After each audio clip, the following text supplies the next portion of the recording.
This train passed. Good quick moment. And more than likely, as the trains pass, I'll probably just be leaning into the mic. I advise everyone who's talking tonight to probably do the same.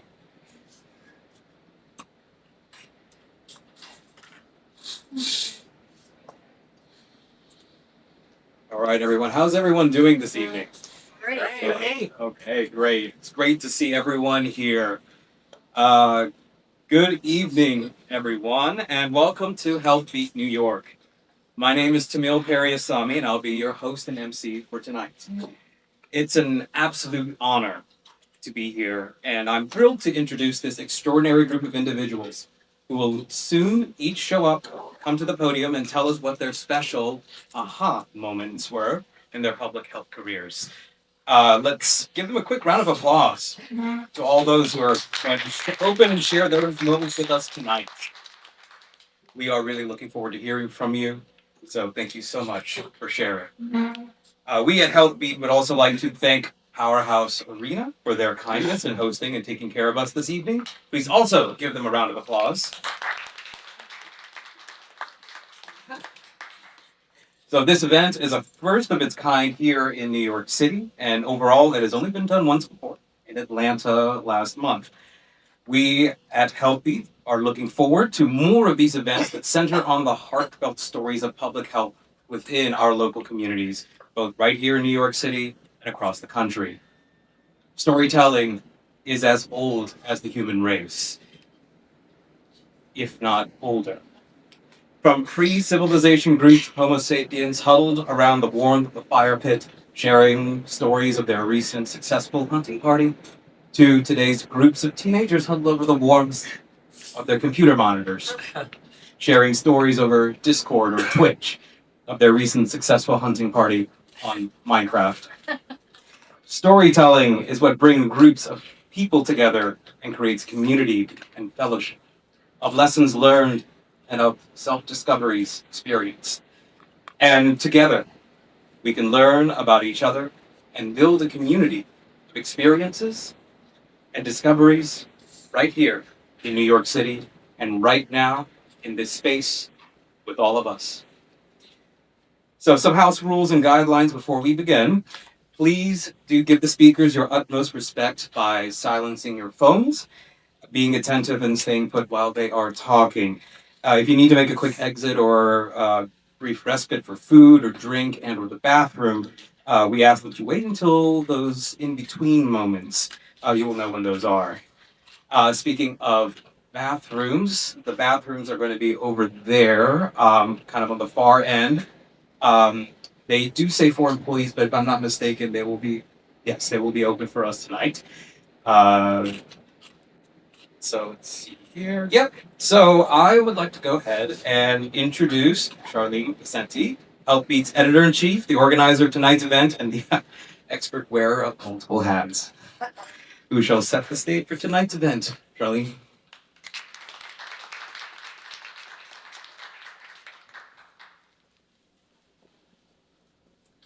Thanks to Neil, and thank everybody for coming out tonight to share your stories in public health. I want to just take a moment to tell you a little bit about Healthbeat if you don't know already. A lot of you in this room may already know about Chalkbeat, our sister publication. Healthbeat started last year to tell the story of public health in America. So we are focused on the people who are doing the quiet, often invisible work of keeping our communities safe.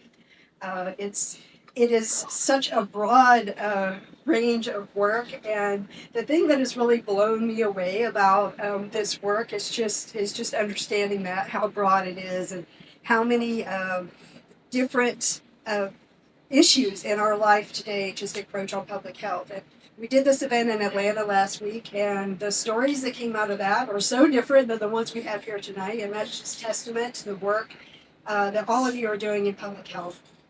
Our tagline is Public Health Explained, and that's what we're trying to do here. We're trying to show Americans that public health matters, what it is, the context behind it, and that it's your friends and neighbors and all the people in this room that are doing that work for the community at large. We're trying to connect the dots with local to global public health, why people in New York should care about malaria in Africa and how it's all related. So when we were thinking about, how we can do that and how we can bring this home, we really thought we want to shine a light on the people doing the work in our local communities. And so that is all of you and all the work that you're doing. As many of you know, research shows that storytelling closes the distance for people with science and with health. And you are all trusted messengers in the community, so we really want to shine a light on the work that you're doing. So that's what tonight is all about. We were going to amplify these stories far beyond this room tonight. We'll be posting the videos to our YouTube channel. We'll be publishing these stories and many more.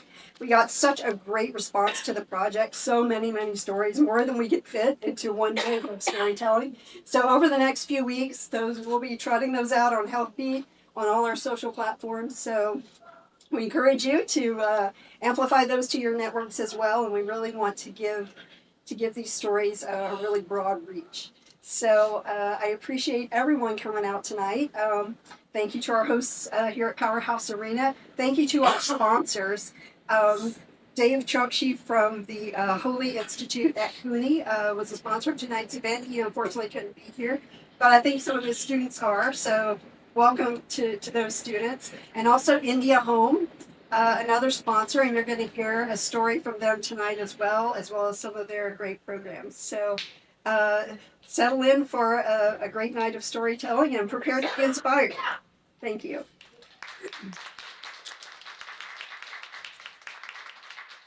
All right, thank you, Charlene. All right, let me go ahead and introduce our first speaker for tonight. Dr. Jose R. Martinez Escudero is the Associate Director of Transitional Care for JASA at Maimonides Hospital. In this role, he and his colleagues help underserved older adults navigate the complexities of the healthcare system in New York City. Dr. Martinez Escudero completed his medical training at the National Polytechnic Institute in Mexico City, followed by a Master of Science degree focused on research in Parkinson's disease and the basal nuclei.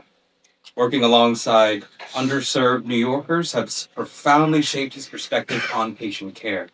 He is excited to share some of these aha moments, insights that highlight the essential role social determinants of health play in the lives of all patients, and hopes that his experiences will be valuable to fellow providers across disciplines. Dr. Martinez? Thank you.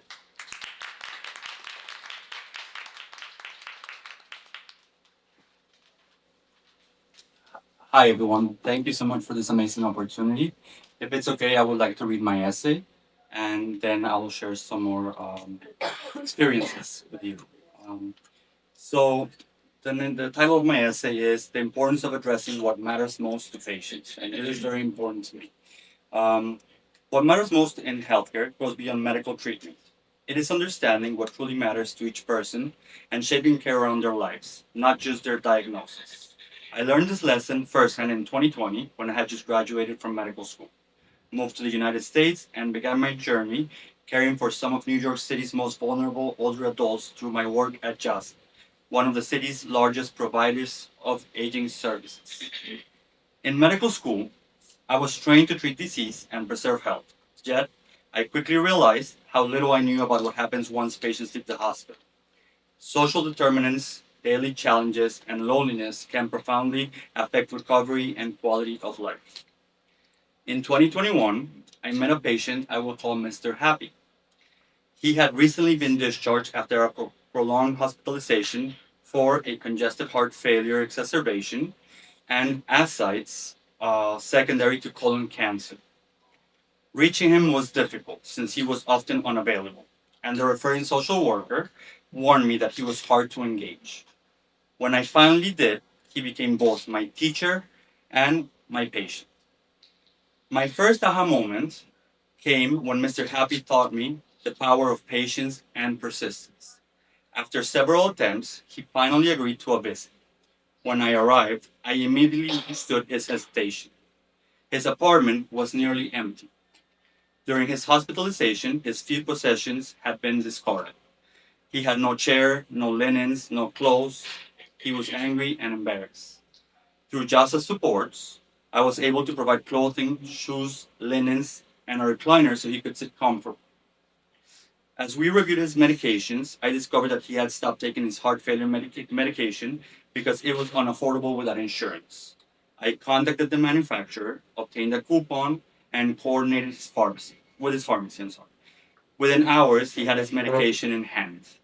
We reviewed each prescription together using the teach-back method and created a simple list he could follow. From that point forward, he took his medications consistently.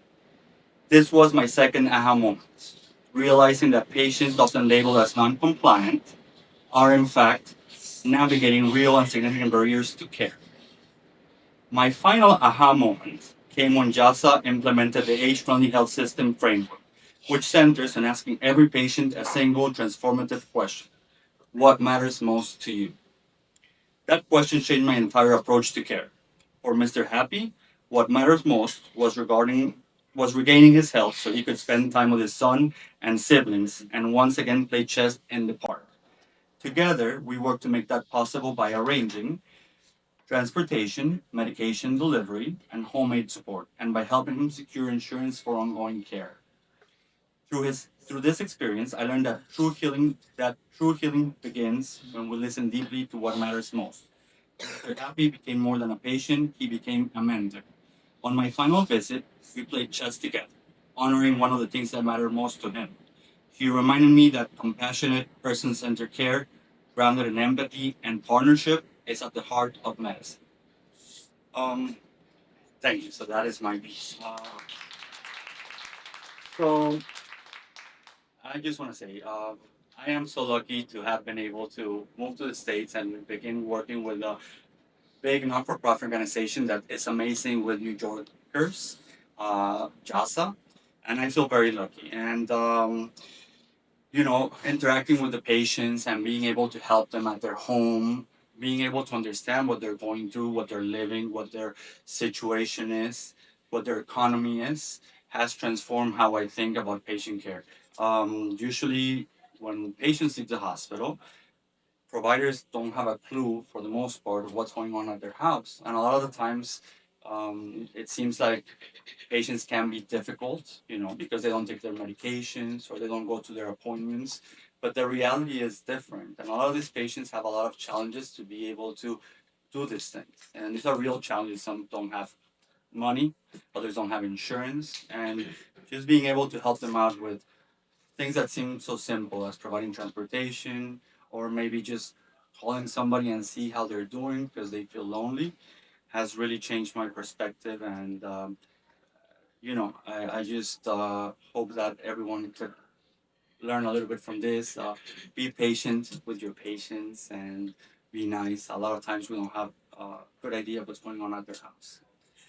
Thank you so much.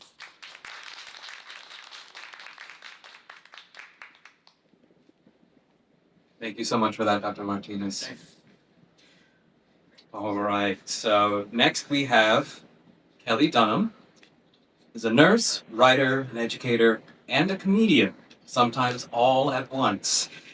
She is the author of the best-selling guide to puberty, The Boy's Body Book, and is also the host and executive producer of Good Get's newest podcast, Cared For. Former New York City Mayor Bill de Blasio once called Kelly a show-off to her face.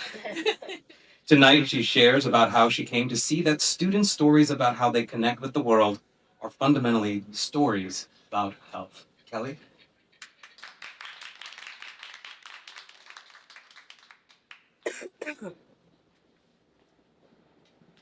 I'm having a little technology problem here. I think I'm so cute, trying to read it off or share off my phone, but I'm having a little problem. So, okay. Okay. I might just be sharing from my heart right now. So I think this is not made for short people. Is it okay to bring this down or is it going to mess up the video? Oh, we're good. You can just take them. Okay. That's good. We're still good with the video. Yeah, so I am when people hear that I'm a nurse, but they say what I'm doing during the week, they're like, oh, they talk about when I used to be a nurse. First of all, you think I don't have a nursing job on the weekends, right? Have you ever met a New Yorker who doesn't have more than one job? Don't trust a New Yorker with more than one. Only one job. Yeah, when people start talking about side hustles, that was so quaint. You know, New York was like, yeah, hold my two other jobs. Thank you. Anyway, so during the week, I work in the New York public school system teaching storytelling to high school kids. And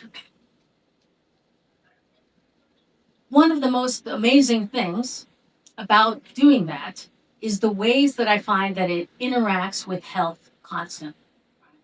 Like, for example, one student who, in the middle of, we're talking about something completely differently, he raises his hand, even though there was no need to raise his hand.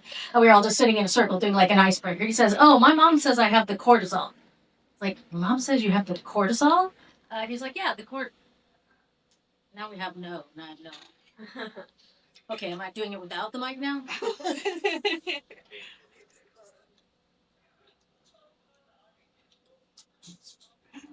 Oh, it doesn't have a battery. Okay, I don't want to step away from it. Oh, we have no. Battery's dead. What? Can you believe it? Here we go. He's out of cortisol.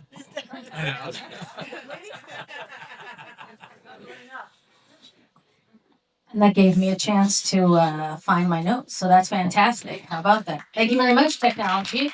All right.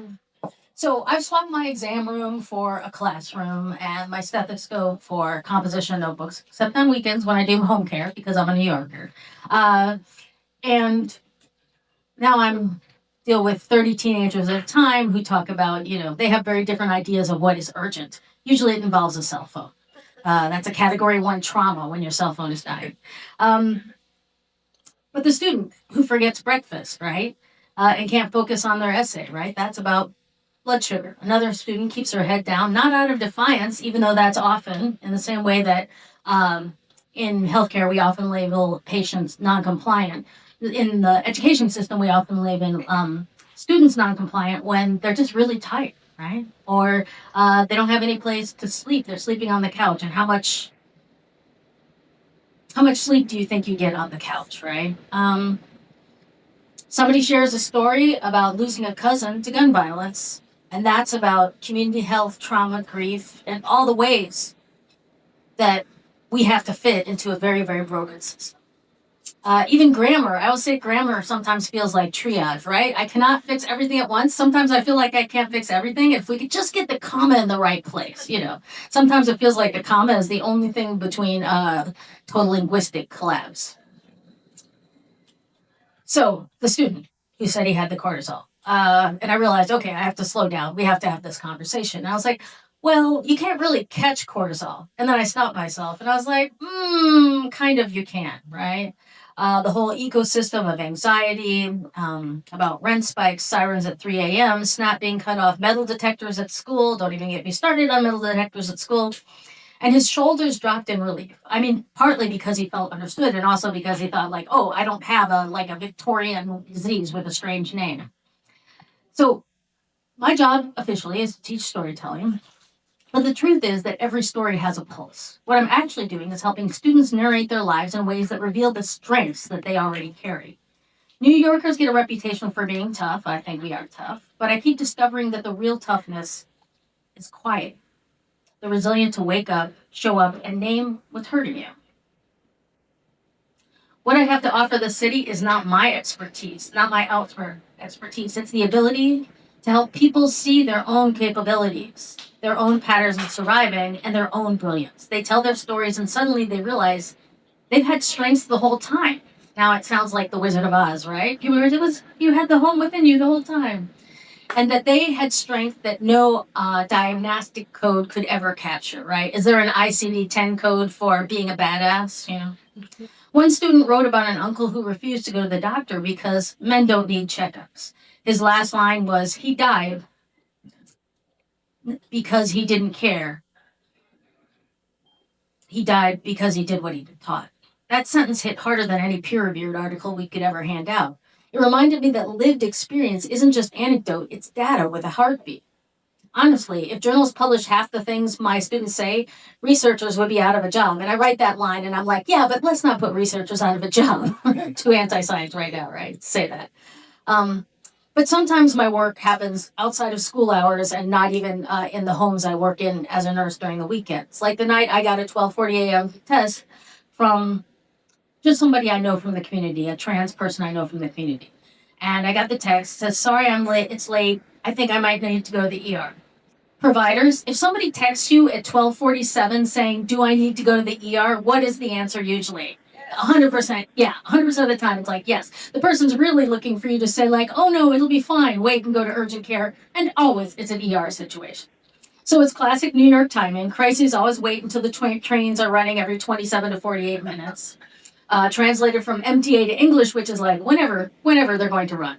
And I said, okay. And I could tell that this person was so worried, right? As a trans person, they had been so traumatized by life, but also by the medical care system itself, right? And I said, okay. They were worried about being able to advocate for themselves, and I was not in a situation where I could meet them at the ER. I said, okay, before we talk any of what you're going to do, before we're going to talk about strategy, I want you to tell me about a time you stood up for yourself. And there was like a long silence where I was like, oh, I have just done the worst crisis intervention of all time. And then they said, oh, you know what? One time when I was getting my hair cut, I said, please do not give me a cute girl fade. And there it was, strength, humor, agency, that tiny little act of self addition with a very uneven hairline attached. And I said, that's it. That's it. That's the energy. Take that energy into the ER. You don't need medical jargon. You just need that same, like, let's work together. I have something to say about my own health tone. And they did, not because I coached them, but because telling them their own story reminded them of how strong they were, that they already knew how to advocate for themselves. I just nudged nudged them in the right direction. So my aha moment wasn't a single beam of flash, of light, no celestial chorus, no brave student holding a metaphorical lantern. It was a slow, steady realization that every time somebody tells their story, whether a teenager talking about their grandma's diabetic medication or a scared trans kid trying to get urgent care, they locate their own strength. And my job is just to hold the flashlight while they look. So yeah, I'm a teacher or an educator. And yes, I'm a nurse. I traded my stethoscope for a stack of composition books and a phone that apparently never sleeps. Turns out all three are pretty good for listening. Thanks.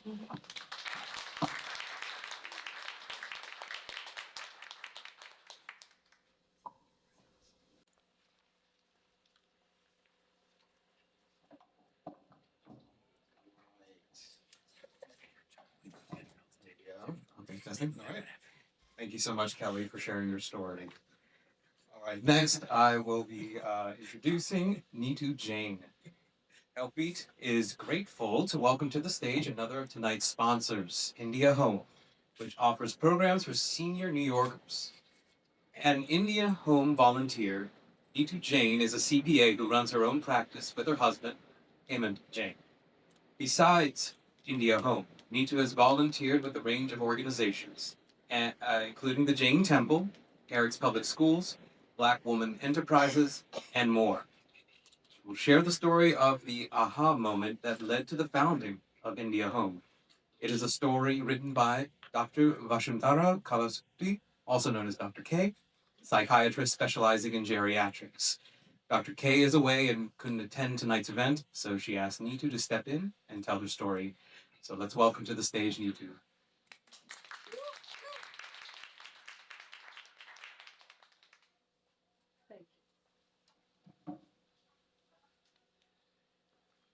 We heard stories of compassion from the doctor and the nurse, and I continue another story of compassion where culture meets compassion. Tonight, I have the honor of sharing the incredible story of India Home. This is the founder, Dr. Vasundhara Kalasapudi's story. I will be speaking as if I'm her. So when I say I, it's her story, her memories, and her passion that I hope to bring to life. Before I begin, Dr. K, before I begin, I have a quick question. How many of you have ever tried to explain what idli sambar is to somebody working at a nursing home. It usually goes like this. It's a soft rice pancake. No, not a pancake. It jiggles. It's savory. You get the picture? But tonight's story begins far from Queens.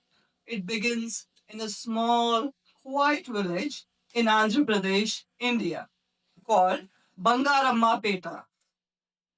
In that village lived a gentle, scholarly man named Vangapadu Lakshmi Naidu, my father.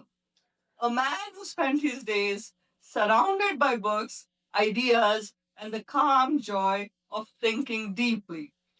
But one day, age brought a silent thief, vascular dementia. Slowly, the words he loved so dearly began slipping away until even the names of the loved ones were out of reach. At the time, I was a psychiatrist in New York. I understood dementia in theory, but when it hit home, my home, none of the textbooks could prepare me for that pain. And what hurt most was this: there was nowhere for him to go, no community center in his village, no space to meet people his age, to talk, to laugh, to belong. He was isolated, and that loneliness broke him long before the disease did. I wanted to bring him to New York, but when I looked for culturally appropriate senior care, I kept hearing things like, "We don't have any curry serving facilities." If doctors can't figure it out, what about elders who don't speak English that well, whose routines were built over decades, half a world away? In my circles, I met families like Dr. Kiran Dave, whose late mother, Miss Varupa Kumari, faced Alzheimer's with lack of culturally appropriate programs, and Dr. Deepika Sood, whose father, Dr. Nagarajan, spent his final years yearning for conversation, community, connection. Different families, same pain. You know, my father made me a doctor at a time when girls were not always encouraged to study, especially in a village like ours. And yet, when he needed care the most, I couldn't give him what he truly needed: a space to belong, to be understood, to feel at home. That is the ache that never leaves. But it is also the fire that built India home. Because while I couldn't change his ending, I can change the story for someone else's father, someone else's mother. And in doing so, I honor him every single day. In 2007, I and my friends founded India Home, a non-profit organization. Our goal: to build a space where our elders could age with dignity, connection, and cultural pride. It started small. In 2008, India Home established the first senior center catering to South Asian values and culture at the Snap Center of Eastern Queens. A few aunties, a few uncles, some chai, some samosa. That's how this began. And today, let me share what that care looks like, not just in feeling, but in real numbers. India Home's service reach. It operates 5 senior centers in Queens. India Home has served 5,000 plus South Asian and Indo Caribbean seniors since inception. Nutrition. India Home provided 60,000 congregate meals and 5,200 home delivered meals last year. Hosted 70 food pantries, 4,600 nutrition education units. As far as health and wellness goes, India Home provided 49,000 physical exercise sessions, yoga, meditation, and health education. 20 mental group 20 mental health group sessions. Creative aging. Our seniors love arts, crafts, dancing. India Home held 4,400 arts and culture activities, painting, crafts, karaoke, jewelry making, 1,300 technology sessions for digital literacy. And yes, we do teach WhatsApp because nothing says connection like 7,300 messages from your cousin in New Delhi. Dementia care. Desi Dementia Daycare, 3D care for mild to moderate dementia. We support with cognitive and physical activities and also provide caregiver support. Housing. Innovative co-living homes in Queens for vulnerable seniors, providing shared living and case management. Youngsters generally are into co-living model. This is the first center, the first place where seniors are living in a co-living model. In two properties, a couple of seniors they live together. They had been saying, "We don't want to live by ourselves. Okay, do something for us." And that's where India Home got into co-living. They enjoy each other's company, and India Home provides support services to them. Case management, assistance with SNAP, SSI, Section 8 housing vouchers, access a right, and rental aid. 90% success rate in benefits applications. Community education, provided 21,000 education units in ESL, citizenship coaching, elder abuse prevention, know your rights, informational sessions, Arabic classes, and health workshops. Special initiatives, Sachi Project. South Asian Colon Cancer Health Initiative reached 40,000 plus individuals with culturally adapted education. Future plans. Renovating main center into South Asian community home with library, arts and crafts corner, and technology lab.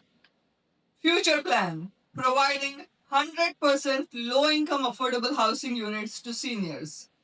At India Home, our elders don't just receive care, they rediscover community. And the best part, you walk in and you feel it.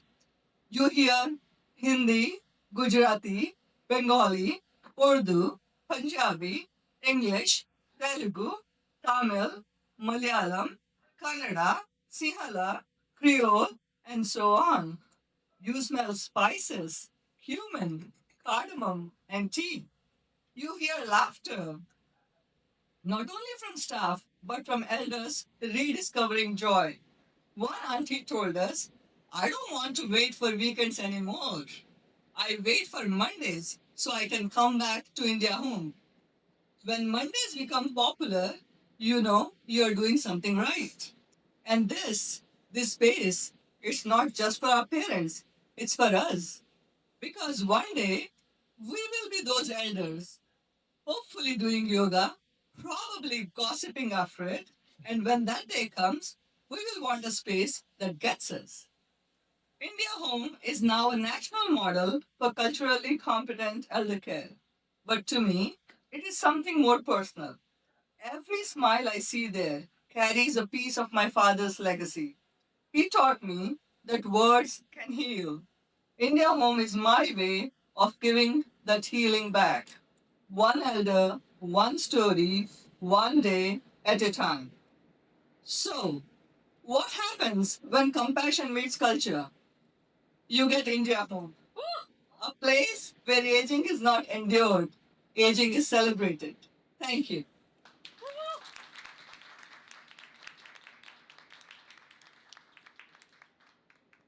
Thank you so much, Nita, for that. All right. Next up, we have Asha Lyons. Asha Lyons is a trans woman of Latin and Caribbean descent. She graduated with her MSW at Silberman School of Social Work at Hunter College in 2021. She graduated with her bachelor's in psychology at CUNY Medgar Evers College in 2013. Asha has worked in the fields of social work, public health, research, anti-violence, and group work for almost 20 years. She works at the Gender Affirmation Program licensed social worker at VNS Health Gender Affirmation Program, working with trans and non binary folks who undergo gender affirmation surgery. Tonight, she shared an aha moment about how small acts of care can make a big difference. Good evening. Good evening, everyone. All right, let me just get to my story. All right, can you hear me? Perfect. All right, so the title of my story is When Tears Tell a Story: Supporting Recovery After Gender Affirming Surgery. My client was crying so hard I could barely understand her. I said, "Take a breath, slow down, I'm here for you."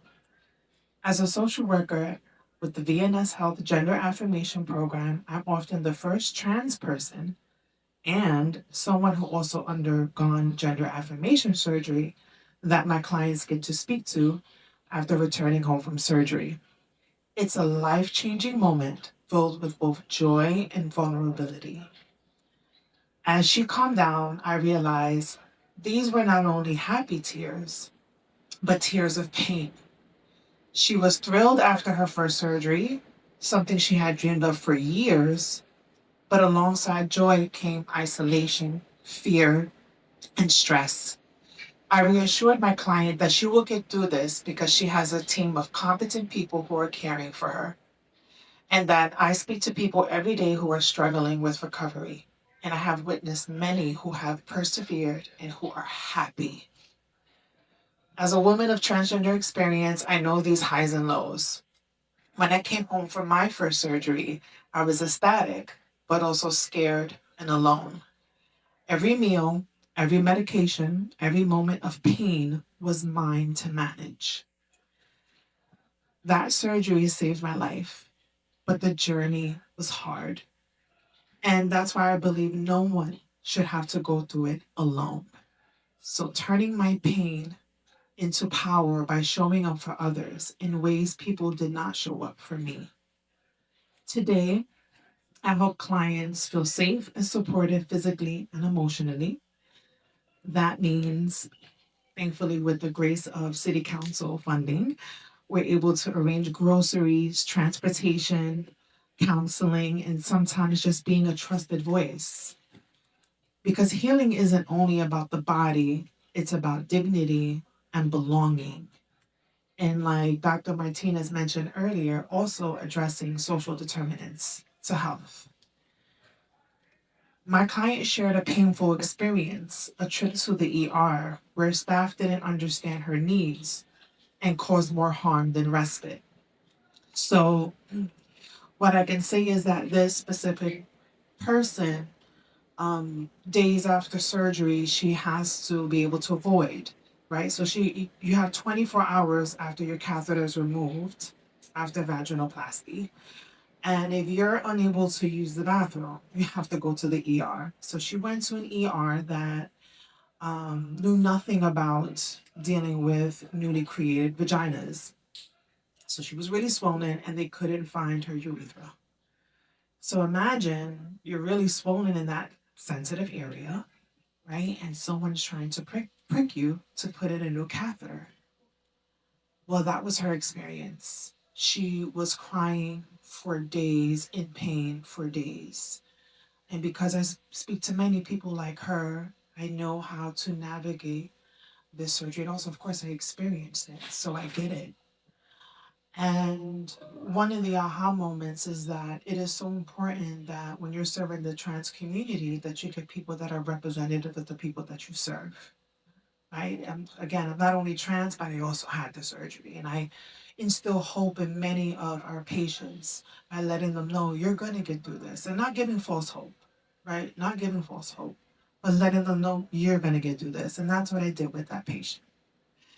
And so, so the physical pain was intense, but the emotional hurt, being treated as other, cut even deeper.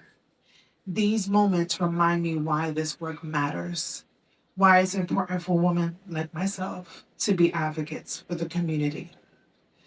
As our call ended, she said, knowing I was there made her feel less alone. That's the power of compassionate care. For communities historically underserved and mistreated, these small moments of trust can be life changing. Every week I called her to see how she was doing. And guess what? She was getting better and was able to see the light at the end of the tunnel. And very often when people undergo gender affirming surgery, they're paying attention to the noise. They're listening to what other people are saying. Oh, don't do that surgery. It's the worst thing you can ever do for yourself. And when something does feel like it's going wrong, you're you can imagine what that must feel like. Like, oh my God, something is wrong here. And what they could be going through is actually normal, part of the recovery. Um, and for her specifically, I let her know, like, look, what you're experiencing is normal. It's gonna be painful, but you're gonna get through this. And with that being said, big wins matter, but so do these quiet victories. When empathy, shared experiences, and lending an ear to listen help someone feel seen. And that's what healing looks like.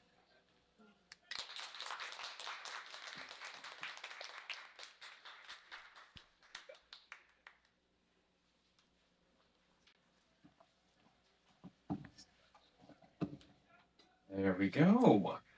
Okay, next up is Dr. Jay Barma. Okay, cool. Now, Dr. Barma is a special contributor to Healthbeat, sharing his expertise from a long career in public health. As a physician and epidemiologist, he is an expert in the prevention and control of infectious diseases who has served as a public health official in New York City. Tonight takes us back to 2015 and the Legionnaire's disease outbreak in the Bronx that taught him a valuable lesson about community.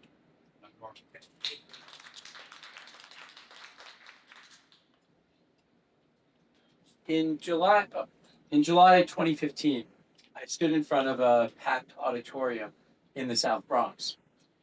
People were wedged shoulder to shoulder, all sitting on folding chairs, and another 100 or so crowded the hallway. People were trying to squeeze in.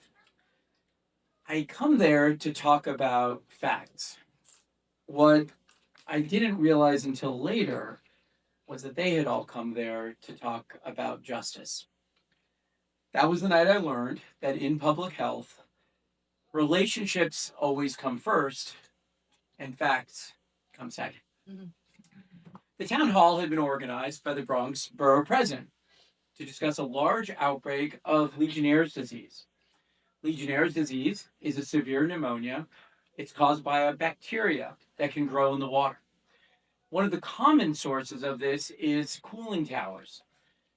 These are these large metal structures that sit on top of rooftops, and they blow a visible mist into the air. Now, that mist can also carry bacteria that can travel for hundreds of yards, sometimes even miles. And this outbreak had already sickened dozens of people in the South Bronx, and there were more people being hospitalized every day. So I sat in the front of the room and I felt prepared.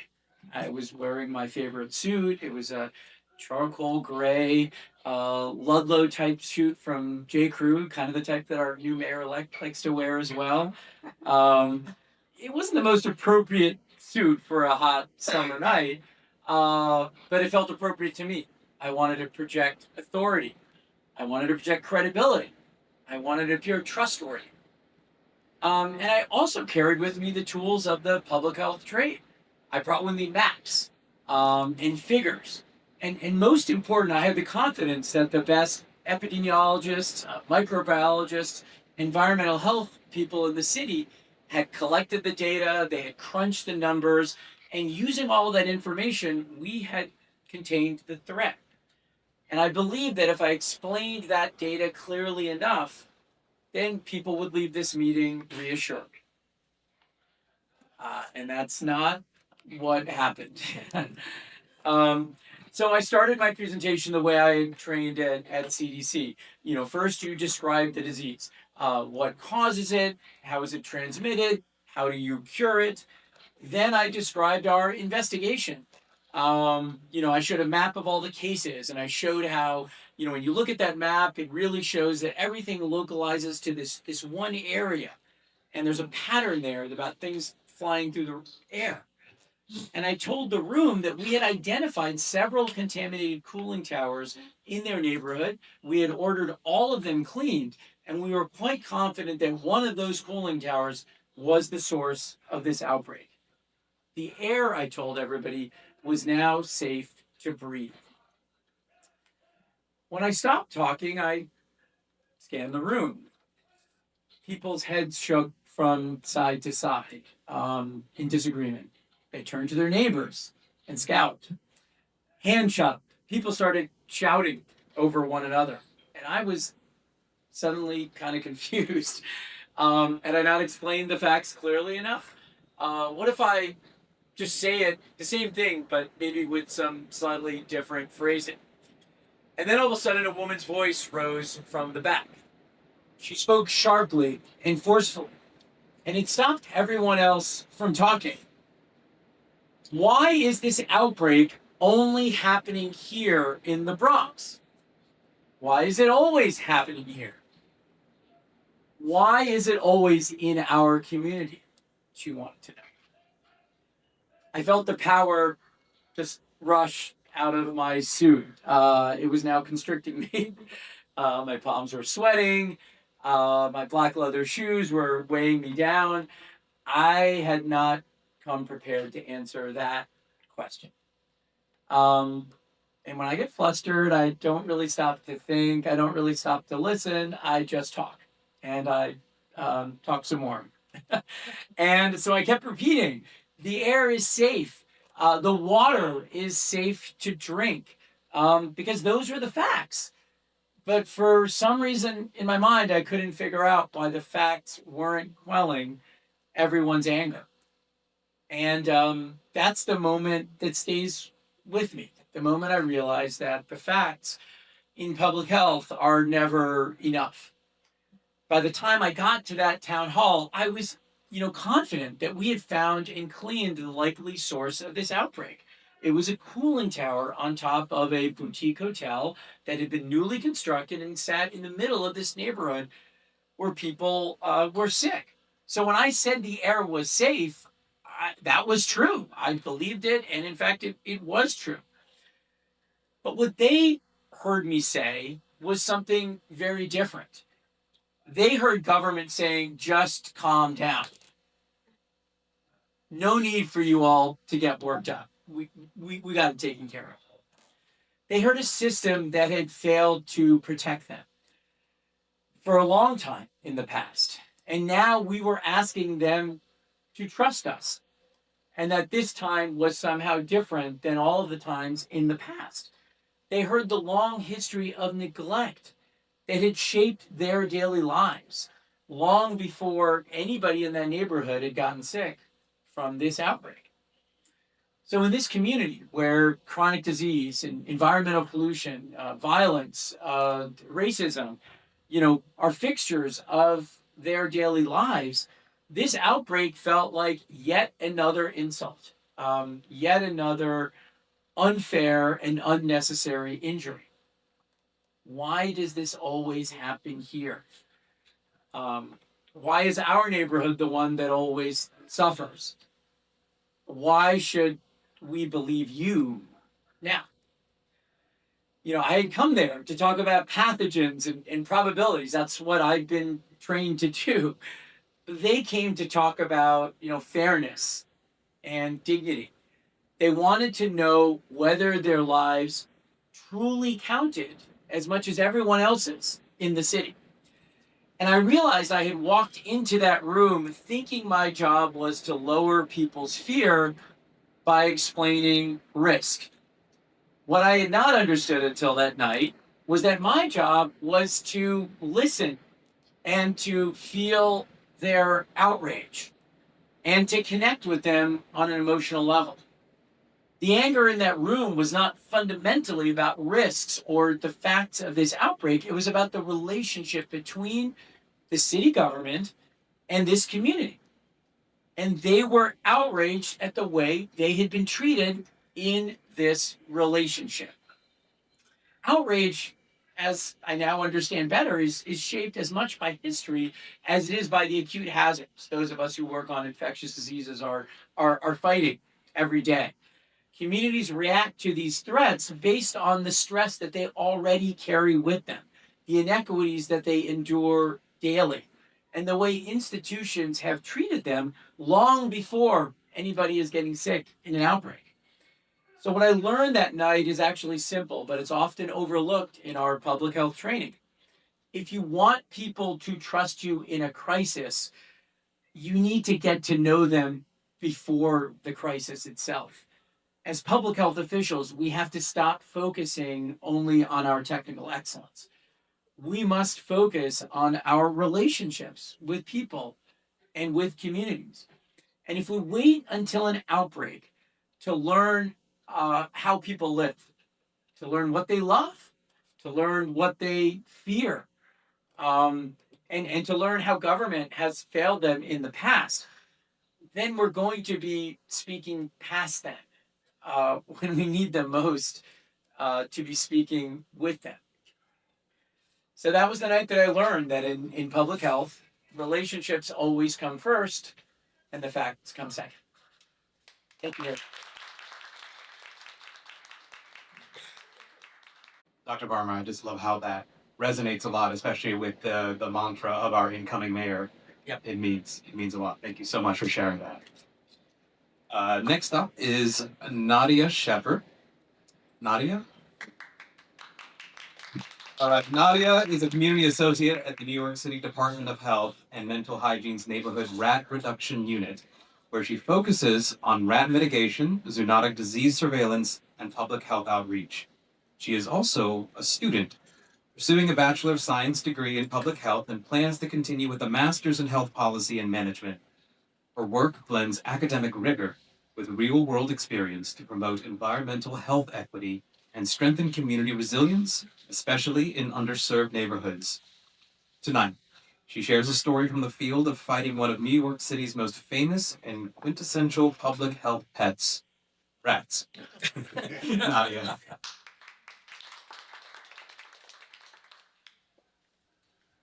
Good evening, everybody. Can you hear me?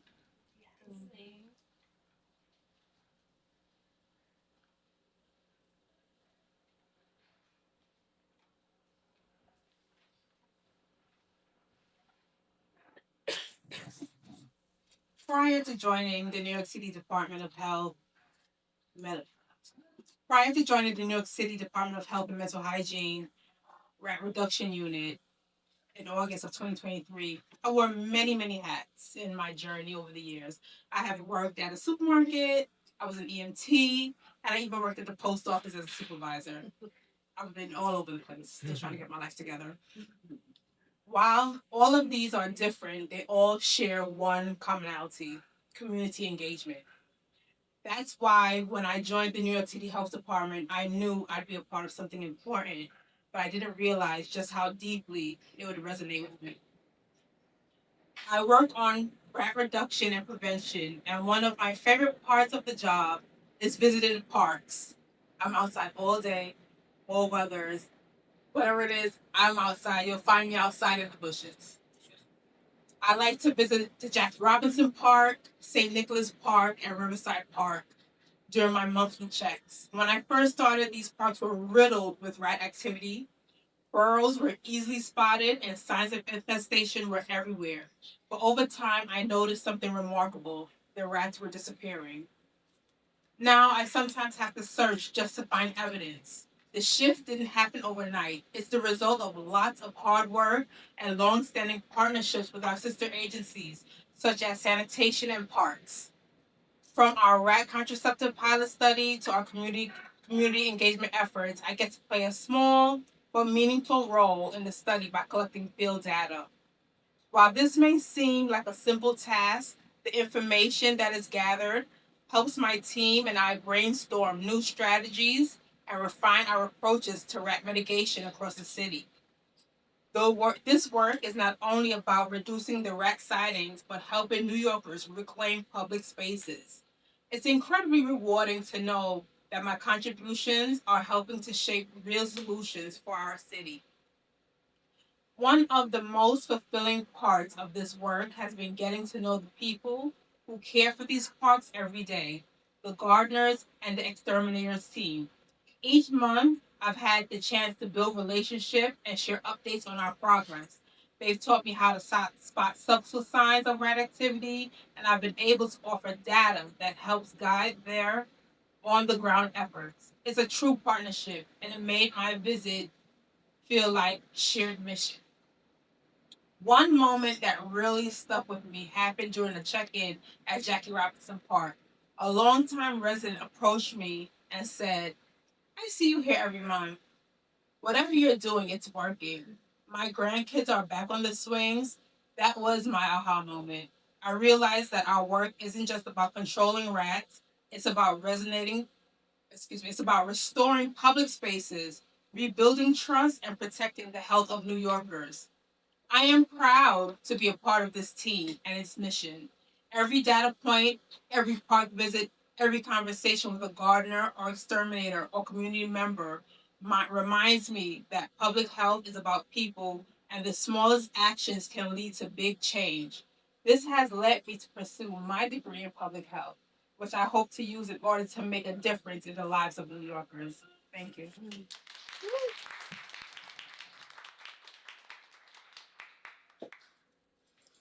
Thank you so much, Nadia, for sharing that. So next, I am introducing Ray Perry.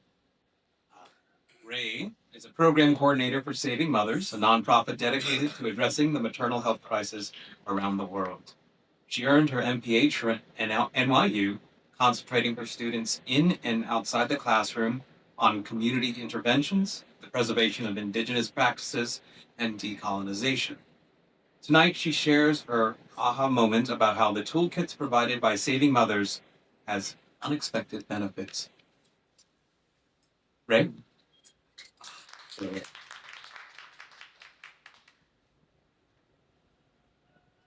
Thank you for having me.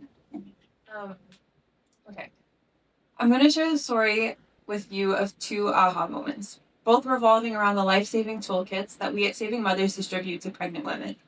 It's a story that highlights both the shared experiences of giving birth, no matter where on earth you live, but also the wide discrepancies in available birth care. I'll start here at home in New York City, where Saving Mothers has been giving out Empower Kits, and I wish I brought one with me. These are maternal health kits that contain resources that women need to basically take charge of their maternal health care and understand their health risks in pregnancy. They also contain communication cards that are meant to help them talk to their doctors and nurses in the hospitals and clinics so that they can make sure that they are both seen and heard. Because we know that racial disparities in maternal health care is very high in New York City. So these kits are specifically aimed toward addressing racism and disparity, making sure women can advocate for themselves, get their needs met, and frame their questions in a way that they can get quick answers, but that are also thorough. The kits have these resources, including a blood pressure cuff, a Fitbit, Benadine stockings to address blood clots. These target the top causes of maternal death here in New York City, and that's where we focus the kit. These kits cost about $125 to make because they have a lot of resources that are nice resources, like the Fitbit and the beautiful diaper bag that they come in. But to the mothers, they are free of cost. They are nice kits that we put together and we do them by hand, like our teams pack them.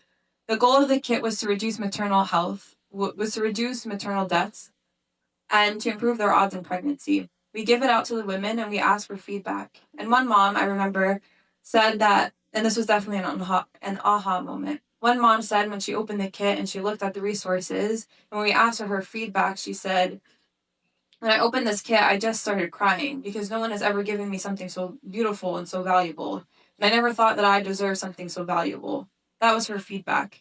And it was certainly an aha moment for me as a public health practitioner because I'm thinking that she's going to give us feedback about a blood pressure cuff or how she used the resources, but rather she was so touched that someone took the time to pack this kit for her and she just loved it so much.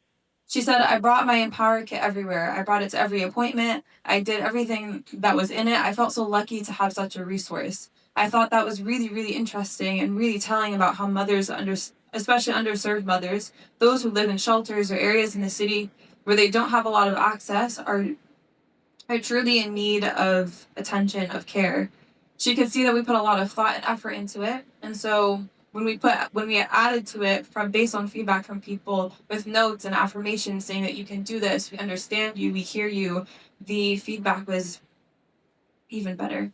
So we added this mental health component to the kit. So now the kit has a journal, and the journal has inspirational words and stories for mothers along the lines of "You are valuable and important. You are amazing. You can complete this pregnancy." We have inspirational words to get through pregnancy and as well as postpartum. That one helped us understand the mental health piece, which I think is something that needs more attention to it. But the most important part about these kits is that they're low cost and high impact. The Empower kits that we've used in New York, and then we have another kit, probably our longest standing kit that we've used at Saving Mothers since 2009. This is called our Safe Birth Kit, which we use in various parts of the world, including West Pokot, Kenya, where we provide free care to women, as well as Guatemala, as well as the Dominican Republic. The Clean Birth Kit or the Safe Birth Kit was meant for over 80% of women that deliver babies at home in most regions of the world. In most of the world, there aren't a lot of trained OBGYNs. There are whole countries that have a handful of trained doctors. And the vast majority of women around the world are being delivered by birth attendants or midwives, varying levels of training. Some places have some training and others not that much. And that's why we go to these places. That's why we offer these safe birth kits. That's why we also train the birth attendants. That way we can create cycles of care that empower women and that allow them to continue that work even further. Thank you.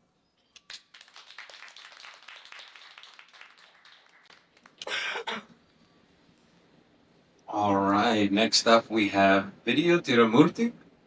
Vidya has worked as a nurse in Detroit and most recently in New York City at Morgan Stanley's Children's Hospital. She holds degrees in nursing and psychology from the University of Michigan and Wayne State University. Her interests include global health and equity, with a focus on adolescents and emerging adults.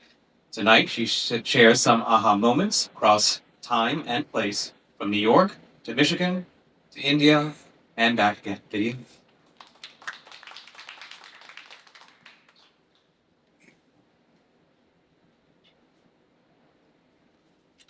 So, in the week since learning of this opportunity to share stories on community and public health, I discussed with a few close friends how I might try to attempt to do justice to these themes. Themes that are so much about, they drive so much of how I experience the world.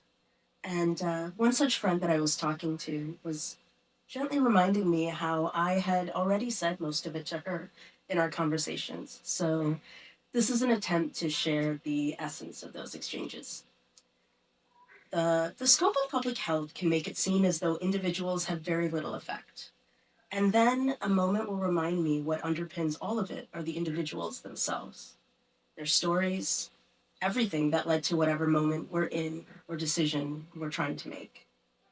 Holding space for genuine connection between those of us who are working in these spaces and those we serve is essential because outside of these roles, we are all members of a shared idea of community. Through these moments of human connection, people become three dimensional. Every time we remember and feel this truth, we push back against these false dichotomies of you versus me, us versus them. So, the insights that I have rarely come in a grand way. They usually present more as blips across time and place.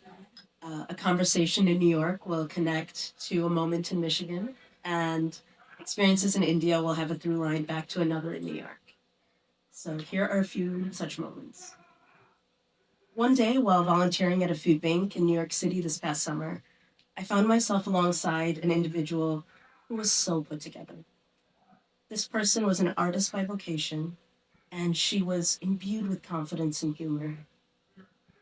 Over the hours of shared work and conversation, she revealed more moments or more aspects of herself to me. She talked about her grief over losing a parent when she was young, her struggles with self-image and eating disorders, and how generational cycles shaped her and her family, and how they were entangled with larger societal messages about how one's worth is evaluated.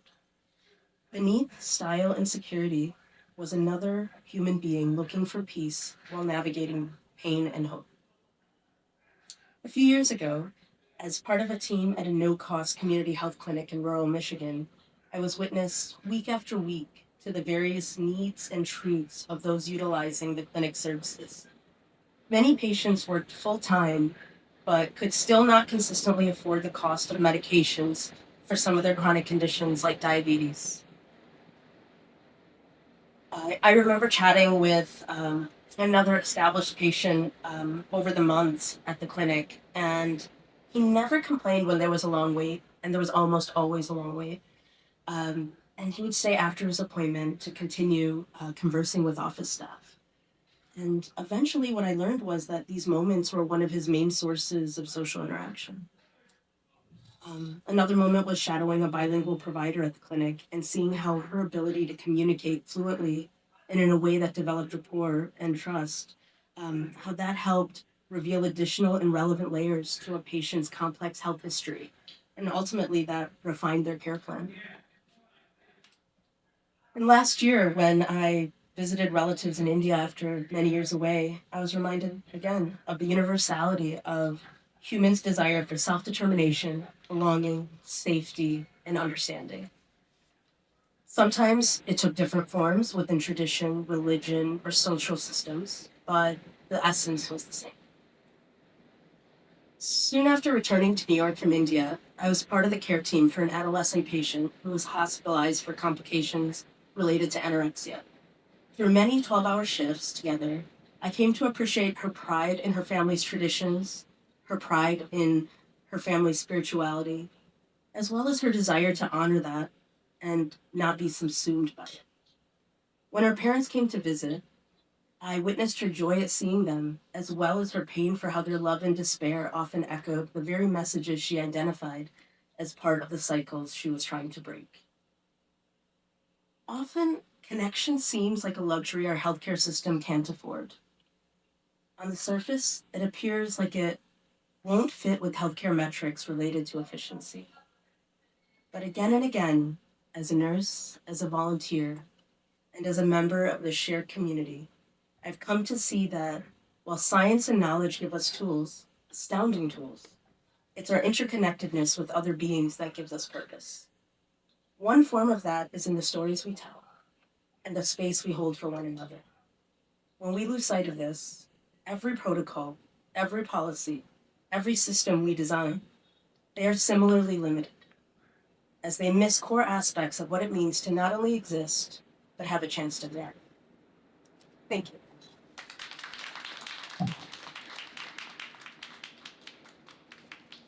Thank you so much, Vidya. And so now we would like to open up the stage to anyone who would like to talk about their aha moments that have not or not invited. Now is the time, because I know there are more people that in the medical health profession, in the public health sector, that may have those stories. There is no pressure, and to give you some time, I will tell you what I learned from tonight as a non-health professional, much to my mother's dismay, um, is that it's amazing how much we learn by connecting to community and how public health and medicine in general moves forward when we connect to our communities. Of learning from about the Legionnaires outbreak in the Bronx and how you learned about by listening to the people there. That's how you can forward to using tools that we may not even associate with public health, like comedy, to connect with our patients and to progress medicine forward. I'm just learning so much, and I'm still cooking. So this is really, it's a really nice night. Is there anyone who would love to come up on stage and either talk about their aha moments or maybe what they learned from tonight as well?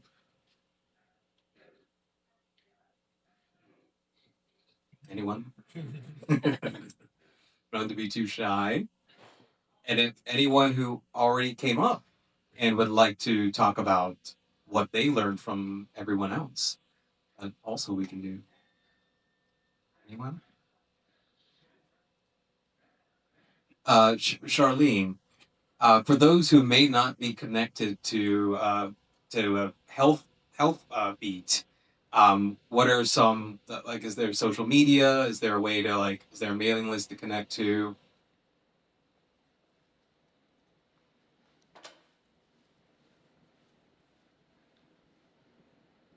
All right, so one thing that you will all receive in the next day or two is a post-event survey. We would really love your feedback on tonight's event, and we would also love to hear some of your ideas for what are other things that we can do in the community. You know, we're really trying, this is our second year for Healthbeat in New York, and we really want to get more, as they say, off the page, you know, more than just a place to read great information. You know, that's our primary job. But beyond that, you know, we want to take this out into the community as well. So I'd love to hear you all's feedback on how we can best do that and how we can best tell these stories even in non-traditional ways. So you're going to get that survey. We're going to start putting out these videos in the next couple weeks. We will publish these stories and many more at Healthbeat. So I would just say amplify those to your networks. Tag tag us when you do that, and you know, we have newsletters that I think probably you all are subscribed to if you are here tonight and registered for the event. But we're doing new stuff all the time, so stay tuned. In the meantime, we've got lots of food and drink left, so please hang around. We have the space till 9, so feel free to stay a bit and shake some hands and share some stories away from the microphone. Thank you for coming. Thank